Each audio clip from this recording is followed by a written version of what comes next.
Love, nakalimutan ko pala sabihin sa'yo. Binanggit ni Mama kanina na gusto niyang tumira dito ulit si Edward.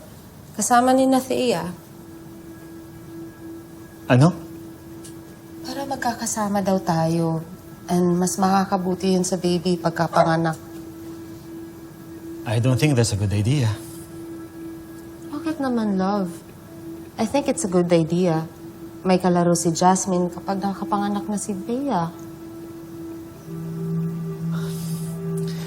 Hindi mo pa kasi nararanasan yung bigat ng mood dito sa bahay kapag galit si Dad. At kapag nag-aaway silang dalawa ni Edward. This is the quietest it has been in this house.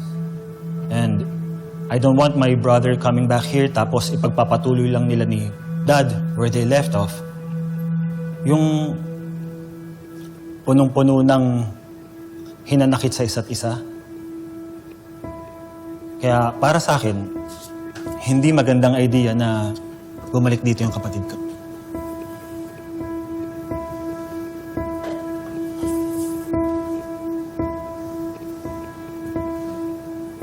Well, I hope magkaayos kayo ng family mo at magkakasama ulit kayo. Kasi alam mo, love, yun ang pinagpipray ko para sa family namin.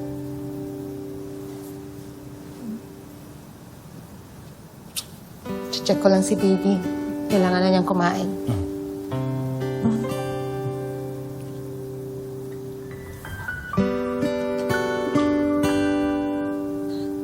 Jasmine, baby.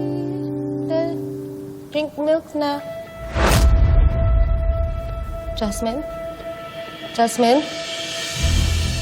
Love? Love? Bakit? Ano nangyayari? Pero hindi humihinga si Jasmine. Hindi siya humihinga. Love, please, Halika na. tawagan mo si Oscar. Ihanda na niya yung sasakyan. Love!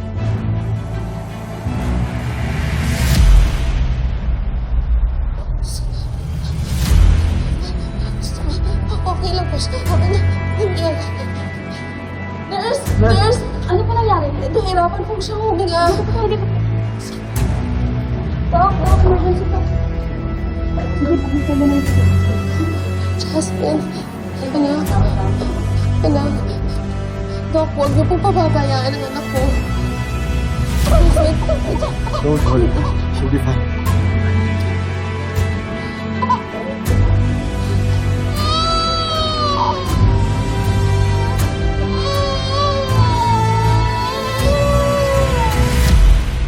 Love, dalhin mo yung ibang gamit ni baby dito, ha? Sabi ng doktor, makukonfine daw siya ng ilang araw. Sige, sige. I love you. Ingat ka. Marge! Ma! Marge! Marge, anong nangyari kay Jasmine? Tinamaan daw ng pneumonia, ma. Gawa ng BPD niya.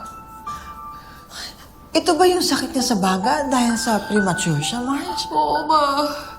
Ma, ginagawa ko naman ang lahat sa pag-iingat. Lahat ng gamot niya, binibigay ko sa tamang oras. Inaalagaan ko siya, binabantayan ko siya. Pero bakit ganun? Di pa rin siya gumagaling. Marge! Ma, ano bang maling ginagawa ko? Anong kulang ko? Marge, tigilan mo nga yan. Huwag kang magsalita ng ganyan, Marge. Wala ka namang ginagawang masama. Wala kang kasalanan. Sadyang sa buhay, may mga bagay lang na hindi mo kontrolado, Marge. Pero ang mahalaga, anak, hindi ka sumusuko. At alam ko, hindi mo susukuan si Jasmine.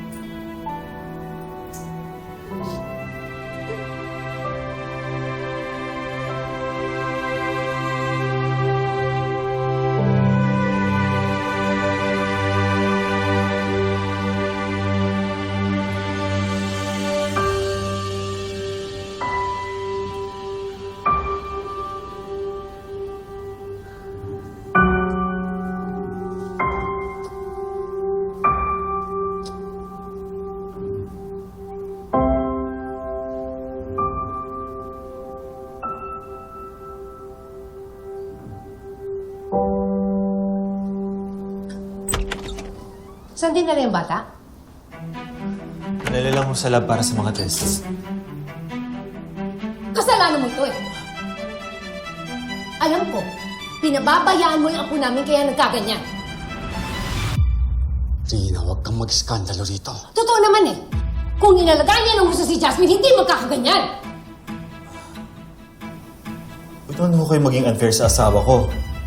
Ginagawa niya naman ho lahat para sa baby namin eh. Kulang pa. Kulang pa po ba na sinantabi ko yung karir para mag-focus ako sa baby namin? Kulang pa po ba na pinaalis ko yung kapatid ko para maprotektahan si Jasmine? Huwag mo mang isumbat yung mga ginagawa mo. Obligasyon mo yan kasi nanay ka. Hindi naman po ako nagbibilang, Ma.